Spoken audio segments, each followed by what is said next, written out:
And now we're back. So we're first going to focus on the Let's Get Welling Moving notice of motion. I'm going to welcome Barbara to introduce this, and then we'll follow with a Q&A for about 20 odd minutes.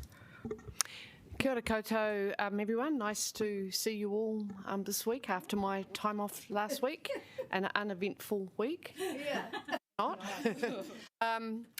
But seriously, good to be here this week, and it's going to be a very full-on week. So you all know that we have two notice of motion reports on the council agenda this Thursday. The reports explain the process of notice of motion, and just a reminder that once a notice of motion has been put and seconded, it cannot be altered in any way. You have a report on each notice of motion with advice from officers. In both cases, the officers have recommended against the notice of motion intent. On Let's Get Wellington Moving, I'm just going to ask Moana to give you a brief intro on the contents of the report and then hand over for questions. Kia ora. Kia ora, councillors. You have the report in front of you. Just briefly in summary, you may not realise it's almost 4 years ago to the day that council unanimously signed off the Let's Get Wellington Moving indicative business case. A lot of work has gone on in the meantime, including the health check that you'll all be well aware of, but a lot of work in the transitional and transformational program. And I'm hoping that these Q&A sessions that we've had this week with the team on Golden Mile has shown you just the level of detail and the amount of work that's gone into these projects. You haven't always seen that, and for that I apologise as your partner lead, and we'll do better going forward. It is an all-of-network approach because this is not tinkering, this is step change. That's what was clear when the indicative business case was agreed to, and we're reaffirming that today. Now, stuff is getting real because we are moving into delivery on some of the big projects such as Golden Mile and Thorningkey Hut Road.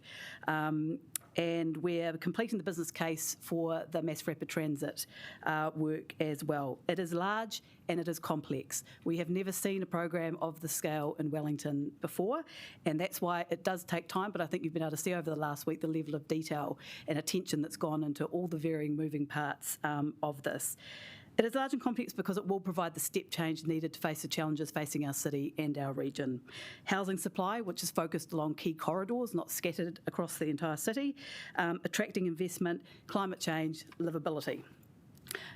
These challenges don't go away if we exit Let's Get Wellington Moving. It just means we go back to square one. And we lose the value of all the work that's been done so far. There are also risks of withdrawing which are financial and legal, which Beth will be here to help me speak to as well. And as you know, Wellington City Council is leaning in heavily on the urban development program of work to make sure that we leverage and maximise the benefit out of the investment in your preferred option, which is light rail to the south. And on that note, we have invited Duncan Edgehill, who is online. Duncan is from Sydney Light Rail. We thought you might like to talk to someone who's done it and who's been there and who's been through this. He oversaw the successful planning, procurement and delivery of Light Rail in Canberra, and early this year became the CEO of All Track Light Rail, which built, financed and now operates Sydney Light Rail. So Duncan won't be presenting. He's there. If you want to ask questions, don't ask questions. It's up to you, but we thought it might be useful to talk to someone who's been there and who understands this process. And now happy to take questions. Cool. I'll add you to the list. Councillor Wineta. Kia ora, Beth et al. Could you please comment a little bit on the legal issues we may run into if we do withdraw from Let's Get Wellington Moving? Sure, Councillor. There's two key ones. One is financial, the other one is risk of judicial review. So financially, that is the cost we may have to pay if we exit the program, given the multitude of contracts that we've already entered into or have made commitments to enter into. So that's set out in the paper. We can't give you absolute clarity on that because the final number would depend on how the parties work together and negotiated a way through. The key one from my perspective is a lack of consultation on a significant decision such as this. Given the myriad of ways that Let's Get Wellington Moving has been incorporated into council strategies and policies through our long-term plans, and the consultation that has been done on the basis that it is going ahead to do such an abrupt turn now and move away from those policies and strategies without consulting with the public, in my view, exposes this organisation to a significant amount of legal risk, and we don't find a way to be able to justify that. Councillor McNulty. Yeah, just further to Councillor Wineta's question, I love always ask this one of you, but what's the worst case scenario that we have on the table? Is there anything you can kind of quantify it with in terms of financial? If we don't take it through the LTP consultation process, what's the worst we're looking at? So from a financial perspective? Yep. Well, absolutely we need to pay out the current contracts, which I think the information from the program is about 14 million. Yep. Then there is looking at, the drafting is really broad in terms of what a terminating partner needs to pay. Okay, so like I said, it's up to negotiation with how the other partners react. For example, they may choose to continue some of the projects, in which case council would have to pay for all costs relating to the transfer of some of the projects to the other partners. If, as I probably think would be more realistic, if if the partners decided to terminate some of those projects, we'd be up for contractual breach, for example, from all of the construction projects we've entered into, and would be up for any of the costs of terminating from the project office and a whole range of other things. It's very broad, but it is hard to give you real specific numbers just given where we're at right now. And given the limited time, can people just ask 2 questions so we can move on to the other at a good time? Councillor Young. I've got you, Sarah. My first question is for Duncan. So Duncan, hi. What is the population of Sydney, Greater Sydney? Thank you. So there are 2 light rail systems I've been involved in, Canberra and Sydney. So Sydney's approaching 5 million. Canberra is about 350,000 to 400,000. Great, thank you. And then my second question is probably for you, Beth. So what happens on October the 14th if there's a change of government? How will and they stop the project? What happens to all the costs, apportionment, etc. then? Okay, so I would take, and I'm looking to Moana for her guidance here, but I would take that as potentially Waka Kotahi looking to terminate, and then they would be up for similar costs as we are now. They would absorb all the costs, or they would absorb just their share of the costs? We're speculating, but as per the Relationship and Funding Agreement, the same obligations lie with our partners as lie with us. Okay, thank you. Oh, and also and I don't know if Duncan wants to comment, but just to your point about Sydney Light Rail, actually the idea that smaller cities can't do light rail is a fallacy. Much smaller cities do it all the time, but if you want to ask more questions about that later, I'm sure Duncan can speak to it. Councillor Matthews. I've got a couple of questions for Duncan. I'm just interested in the projects that you've been involved in. Where did resistance come from or opposition to the programs, and how did you overcome it? That's my first question. Thank you. Yeah, thank you. And sorry, I should have remarked at the outset, thank you very much, councillors, for having me here today. It's interesting when you're building light rail in that it's much easier to understand what light rail does when you've actually built the first stage and then you get into future stages. So if I take a step backwards and you look at light rail in Australia, the opposition that may have been there with stage 1 quickly falls away, and for that reason why you're seeing pretty much every light rail system that has been built in Australia actually now in stages 2, 3, 4. So Gold Coast is in stage 3, talking about stage 4. There's discussions about expanding the Newcastle system. Parramatta's stage 1's not already been opened, but I was at an event the other day where local businesses are calling for stage 2 to go ahead. Canberra's up to stage 2, and the Sydney network has 3 lines and certainly looking to expand. At the outset, a couple of things. One is that Sorry, Duncan, we're just having a bit of difficulty understanding you. I don't know if you've got a headset available, which might help the sound quality. No. Or turn your camera off and see if that makes a difference. Okay. Sorry, can you hear me now? Does that help at all? Well, you'll just need to speak kind of slowly and loudly. Okay. Where does some of the opposition come from? It came from a few different places. One was around the potential. So if I use Canberra, when I was on the government side of the fence, one of the key opposition points to light rail was around the cost of the system. and there's a few things that I can say around that. Certainly, if with the benefit of hindsight, the cost that we achieved on the Canberra light rail system is fantastic, and you take it every day of the week, and that I think attests to the point that kicking major infrastructure projects down the road, it never becomes less expensive or less difficult to do. But also, I think one of the things that kind of got lost in the discussion a little bit was the cost of light rail compared to other things that governments spend their money on. And in the Canberra perspective, actually the transport cost was reasonably low, but also there's a discussion that had to be had around it's not necessarily a day one cost, depending upon getting the delivery model right. It's a cost that can be spread out over the useful life of the asset. So cost was one area of community discussion. The other one was around the effects of construction and what the construction period itself would mean. I think what we found in Canberra, certainly in Sydney, is that once you're through the construction period, it does recede pretty quickly into the background, and the construction period over the life of the asset and where the benefits are driven is actually reasonably small in the scheme of things.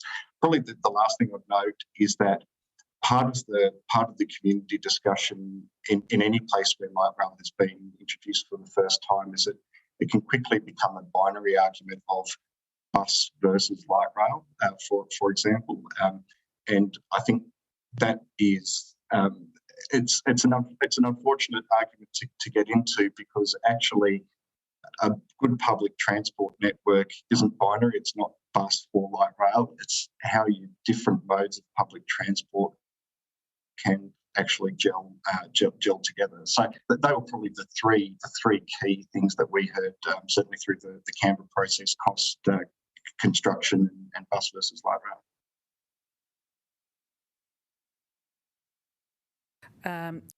And can I suggest, just because the sound is a bit average, unfortunately, Duncan, would you be okay if we had a couple of questions? Do you mind us passing them on to you, emailing them to you? Cool. Of course. Thank you. Councillor Free. Yeah, hi. Look, obviously it's interesting to hear the legal opinion. Thank you for that. But I mean, we've just done a consultation, and so in regard to changing our minds about whether we go ahead or not, surely that's what a consultation enables you to do, is to actually make a decision on how you want to proceed. So I'm really surprised. What sort of liability would we have if, on the basis of what we've heard, we decided not to go ahead with some of this? So you have done a consultation, that's correct, in relation to the Golden Mile and the traffic resolutions pertaining to the Golden Mile. What we're talking about here is Let's Get Welly moving at a macro level, so how it impacts the city and its policies and its alignment with the city's plans, policies, strategies, etc. And when you look at all of the consultation undertaken to date, you look at how these programs have been weaved into the long-term plan. You look at how reliant on our other policies are on the success of Let's Get Welly moving. In my view, to do such an about turn now and without consultation with community, specifically on whether the program and therefore the projects under it should go ahead, I think you've got very, very significant judicial review risk. Following on from that question, what sort of consultation should we do about the fact that we're not able to go ahead with 4 or 5 city streets projects, and because of the fact that the cost has blown out so much on the Golden Mile and Thorndon Quay and Hutt Road? Well, as you know, Councillor Free, every time you make a decision, you need to take into account the views of affected people. I would be very much encouraging you to do that here. I think the plan is to really look at what the impact of those, look at the projects and understand which will have the least impact on the program and the city's plans, and then you'll need to consider it from there. But you know, right now it's in sort of an and principle decision to remove or to reprioritise that funding away from city streets. And it's just a reprioritisation. We'll bring decisions back to you in the LTP, and that's where consultation will occur. Yeah.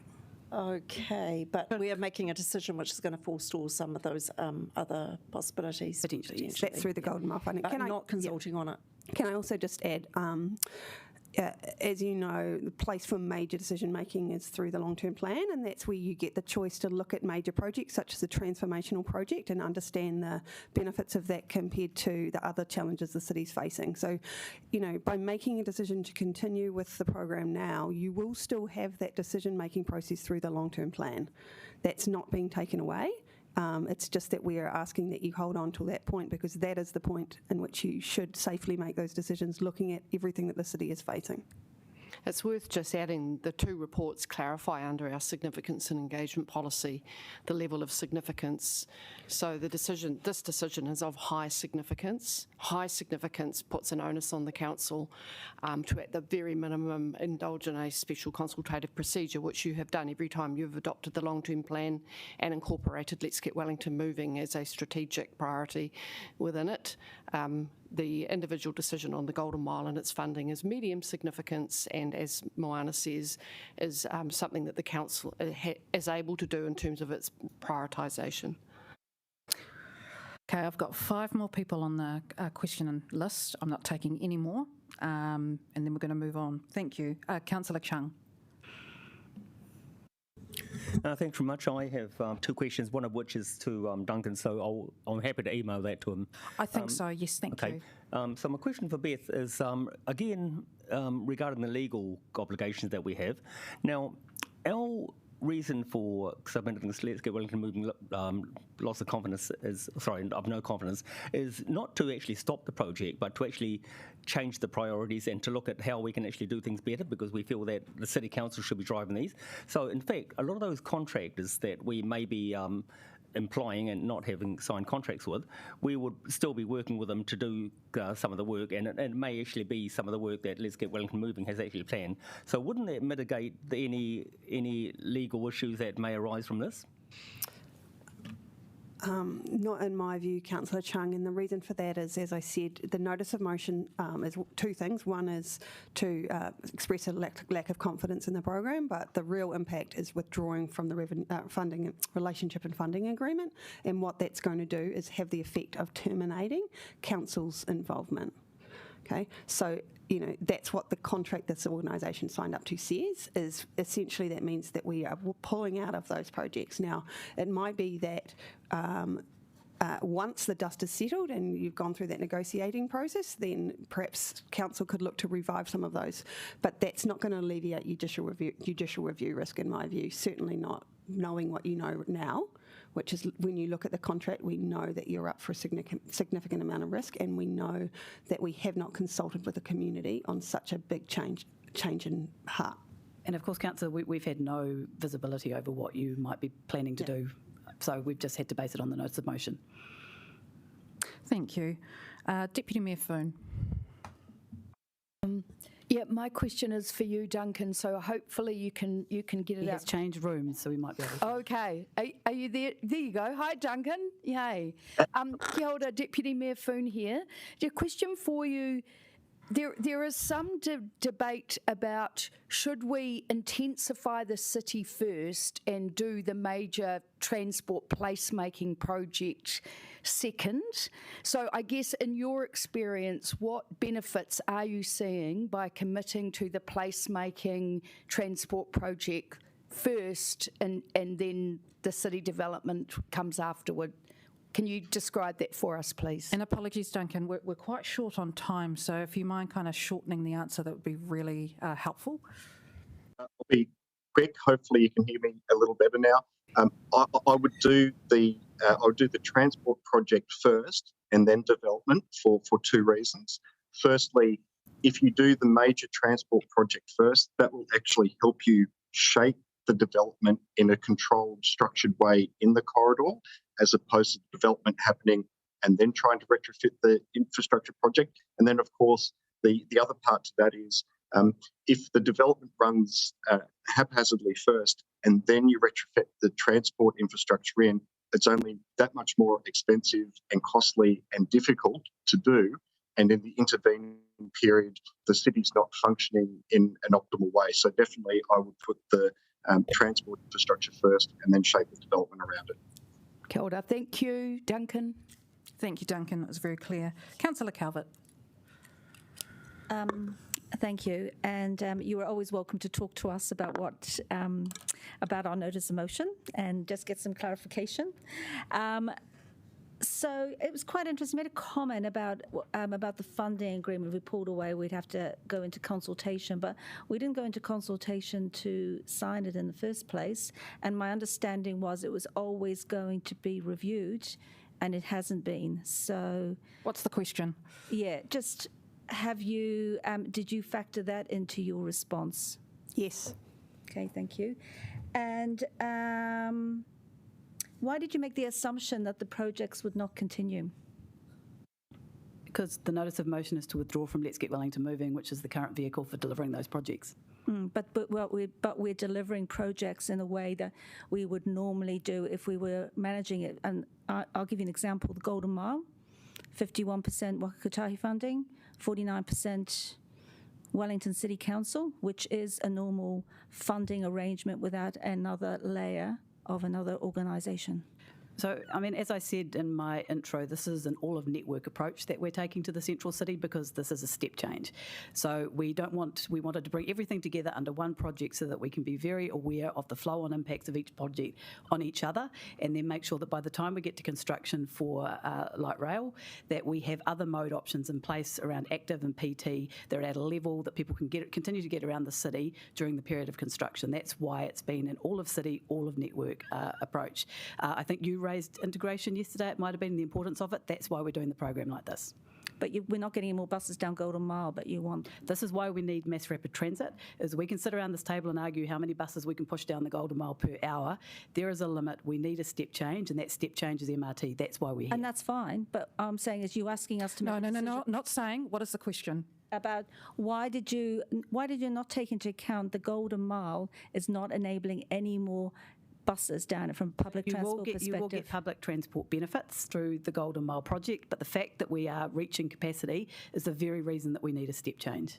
We probably just need to also remember that the primary funder of Let's Get Wellington Moving is the Crown through Whakakutahi, and exiting the funding agreement is also exiting the Crown's commitment to us to fund the major share of Let's Get Wellington Moving. So you can't consider this notice of motion with respect only to the early delivery 3-year program. This is actually about the 30-year program. But the Crown has not got any money in its budget. The Crown only said indicative funding, which was quite deliberate. It didn't actually guarantee any question. funding. Just responding to... I think let's stop responding to each other, because we're going, and actually, apologies, Councillor, you've now had three questions-ish. Thank you. And I'm going to give the final question to Councillor McNulty. Kia ora, Duncan. Super easy for you. Is it fair to say that light rail projects across Australia have been supported by both Liberal and Labor governments, ideologically different? As a former public servant, I usually shy away from political questions, but as a factual matter, if you look at the different light rail networks here in Australia, they've all been advanced by different flavours of politics at different points in time. So the Sydney network, the project was approved under a Liberal or a Conservative government here in New South Wales. The Canberra light rail project was approved by a Labor Greens. So if you go around the nation, at some point, each party has supported it and each party has signed off on a light rail project. Oh, well, check that out. Oh. Thank you for your time, Duncan. We really appreciate it. You might get some questions emailed to you. Councillor Chung, if you want to email that through, that'd be great. But thank you for your time, and thank you, team, for your time on this. Okay, we now move on to the notice of motion around Palestine. I'm going to hand over to Barbara again. Kia ora. I'll just welcome Baz Kaufman to the table and team. Baz, you'll give a brief summary up front and the same process, Q&A. So afternoon, everyone. So we've received the notice of motion on Palestine. It comes in 3 parts. So part 1 is to recognise the state of Palestine. Part 2 is to enter into a city-to-city relationship with the city of Ramallah, which is in the West Bank. And then also the third part of the notice of motion is to light up the Michael Fowler Centre with the colours of the Palestinian flag on Nakba Day, which is on 15 May. We've looked at that at the notice of motion extensively, taken some advice, particularly from Ministry of Foreign Affairs. So in terms of the 3 parts of the notice of motion, in terms of recognising the state of Palestine, we're quite clear that this is not our role, and the advice from the Ministry of Foreign Affairs is also very clear on that matter. So we recognise not playing a role in that space. In terms of establishing a city-to-city partnership with Ramallah in the West Bank, our recommendation that this is not the right time. So our existing policy in terms of international relations dates back to 2013-14, but it does provide some guidance in terms of the direction of travel. So it had much more of an economic focus, if you like, back then, and we actually called out a range of cities that we wanted to explore and investigate, and that ranged from strengthening Australia, having a look at the western seaboard of the United States, and India as well. And so we've done some of those things, but certainly if you look at the city of Ramallah, is it a great fit in against our existing policy? The answer is no. We have got an action on our work program to redo the international relations policy that was agreed as part of the economic wellbeing strategy. So that's kind of partly done, but still got some way to travel. And our view is we should look at establishing any further city-to-city relationships as part of that process. In terms of lighting up the Michael Fowler Centre, this comes up from time to time, and it is traversed in the paper. It's always a little bit difficult. In our view, we need to put in place some policies or guidelines in that space rather than making decisions on the fly. And so we want to go away and do that. But at this point in time, we're not recommending doing lighting up the Michael Fowler Centre on the 15th of May, but we do support us working with the Palestinian community and looking or exploring some alternative ways to recognise or commemorate significant events to them. So in essence, that's what our recommendations are, and we're here to answer any questions that you may have. I'm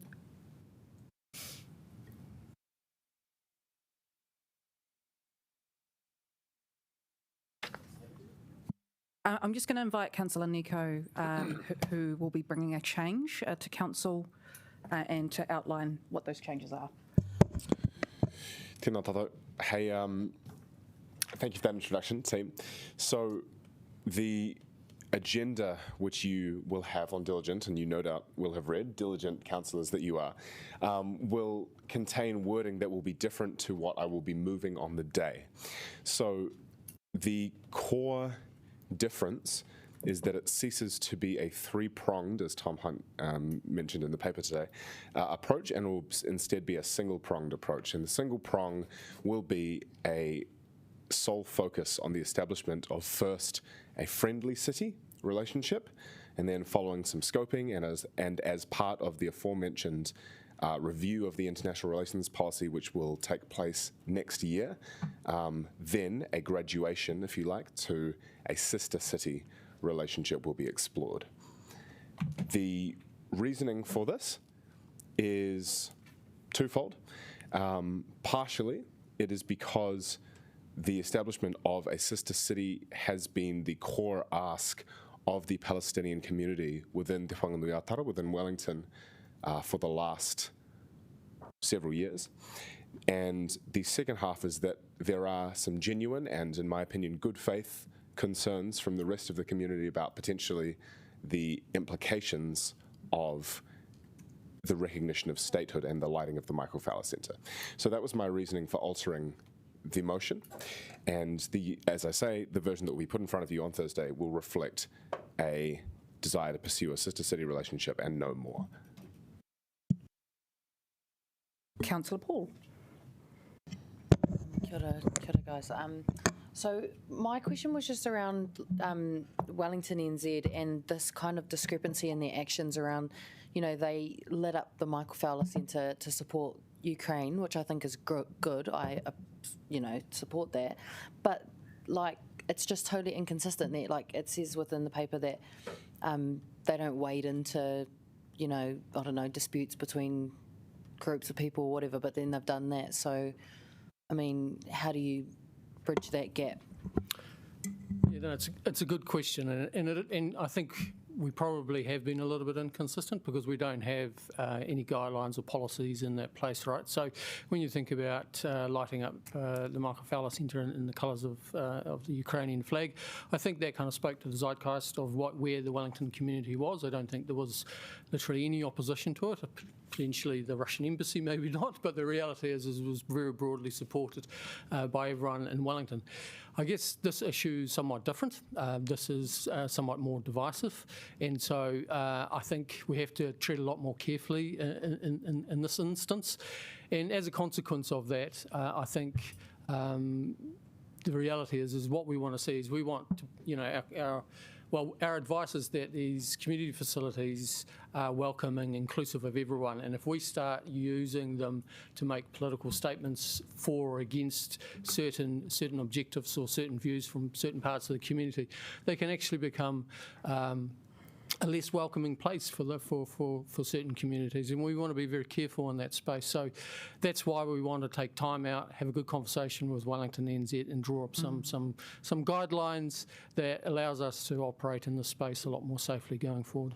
And can I just quick follow-up? And just on the venue use itself, do you think in that conversation that you have with Wellington NZ that there might be scope within whatever policy might come about through this around who gets to use the Wellington NZ owned venues? Because I know there's been some really racist stop co-governance tours happening around the country, and really don't want people or groups like that having access to our venues. It's not currently within the remit of what I would recommend doing, but if that's something that councillors want us to look at, that we can have a look at it, but it's certainly not on my agenda at this point in time. All I'm having a conversation with Wellington NZ on is the lighting of the Michael Fowler Centre at this point in time. Councillor McNulty. There's reference in the paper, but I don't think I saw figures, and I'm still trying to read through several hundred pages, so I may have missed it. But what is the cost of a sister-city relationship in terms of establishment and ongoing?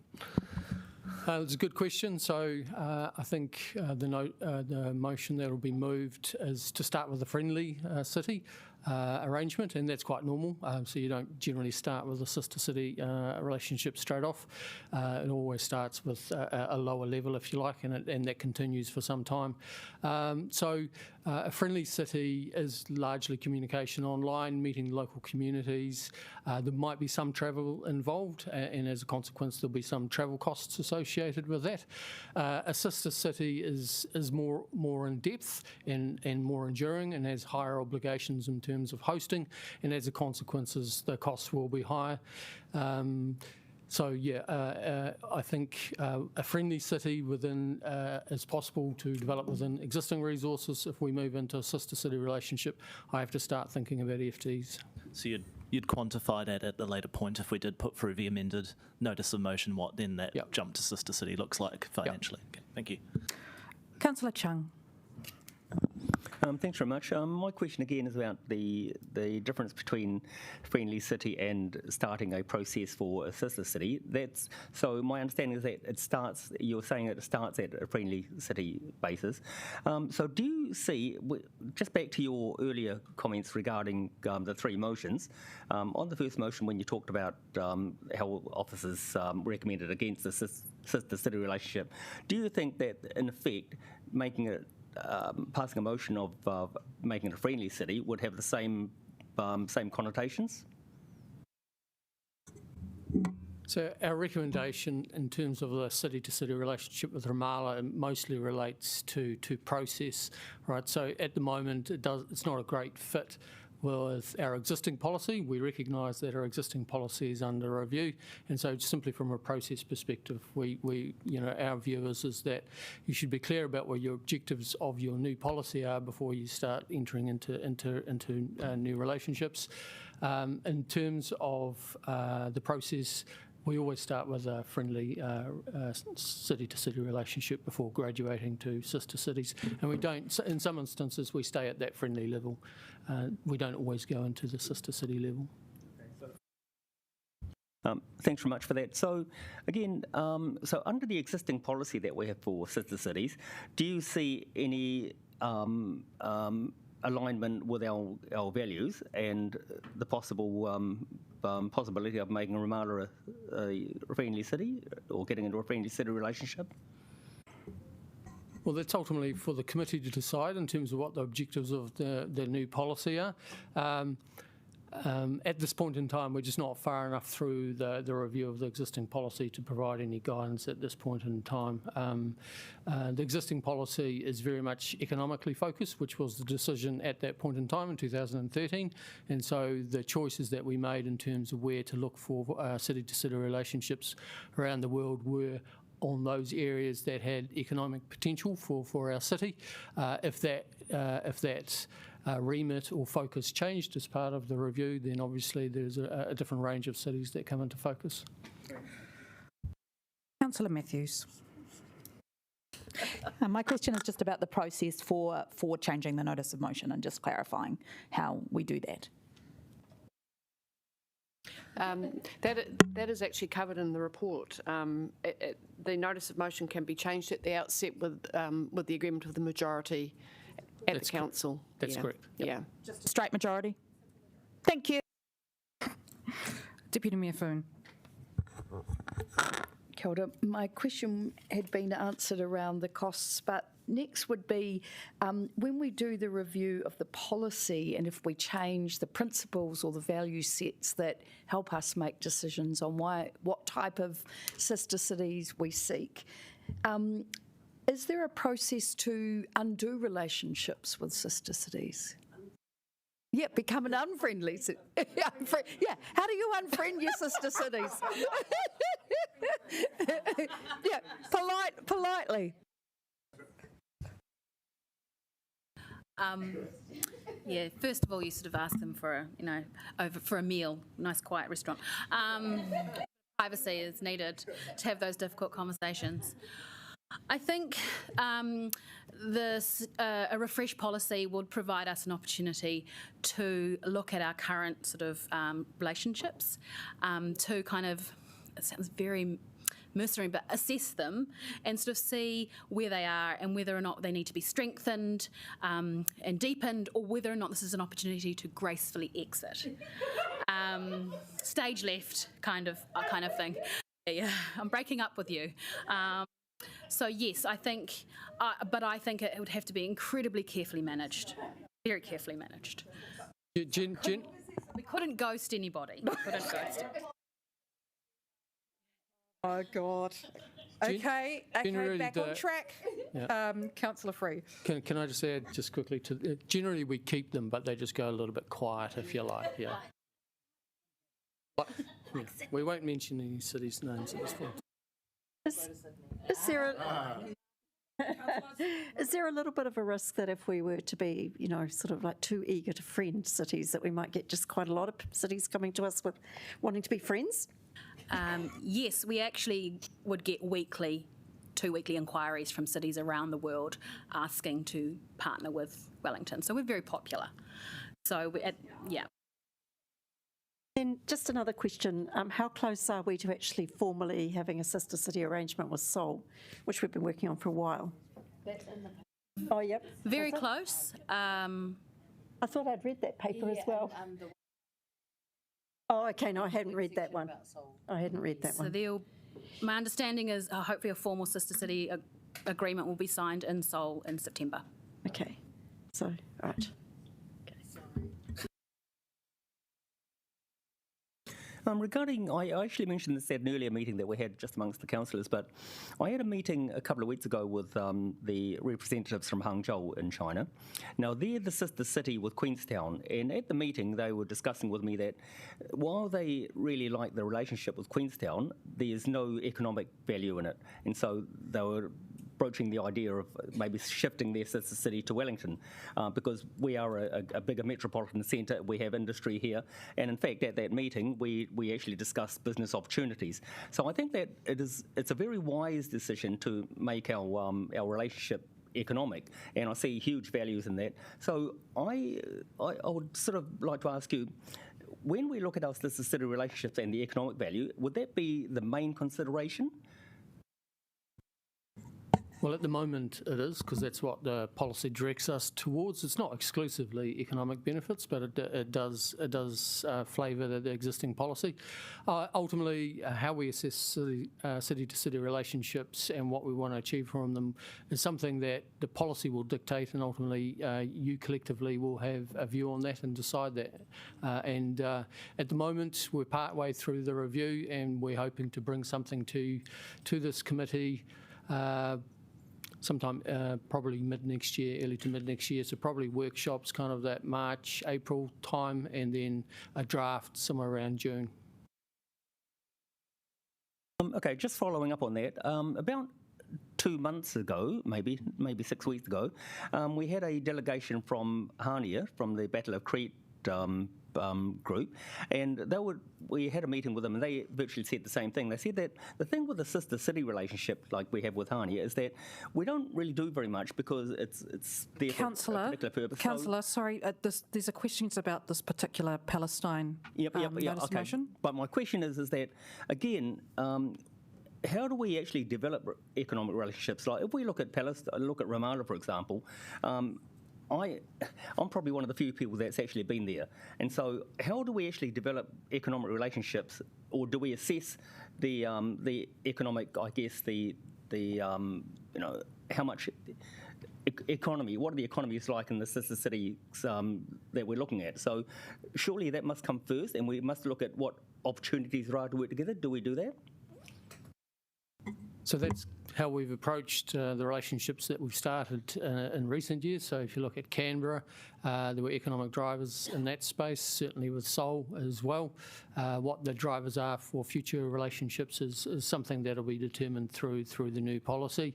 At the moment, it's economically focused. Whether it has a broader remit going forward, that's for the committee to decide, and that's something that we'll work through in the coming 6 to 12 months.